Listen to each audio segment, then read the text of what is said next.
Dimenticate il pesto verde per un attimo. Oggi andiamo nella punta occidentale della Sicilia, a Trapani.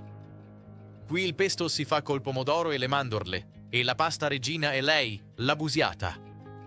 Un piatto crudo, fresco, pronto in 10 minuti. L'antica vaghiata trapanese vi conquisterà.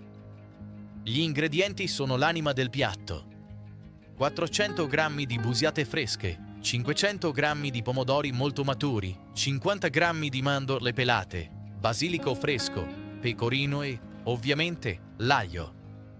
A Trapani l'aglio è una religione. Ne usiamo 1 o 2 spicchi, a seconda del vostro coraggio. Primo segreto: tostiamo leggermente le mandorle. Sprigioneranno un olio essenziale incredibile. Per un pesto liscio, incidiamo i pomodori, sbollentiamoli 30 secondi e togliamo la pelle. Poi togliamo i semi e teniamo solo la polpa. La tradizione vuole il mortaio, pestare aglio e sale, poi basilico e mandorle, infine il pomodoro. Ma se andate di fretta, il mixer va benissimo. Frulliamo prima aglio, mandorle, basilico e abbondante olio evo. Usate la funzione EPALS per non scaldare le lame. Aggiungiamo la polpa di pomodoro alla fine. Non deve diventare una passata liscia, ma restare un po' rustica e granulosa. Guardate che colori! Profuma di estate pura. L'acqua bolle. Giù le busiate. Questa pasta è fantastica perché la sua forma a spirale cattura tutto il condimento.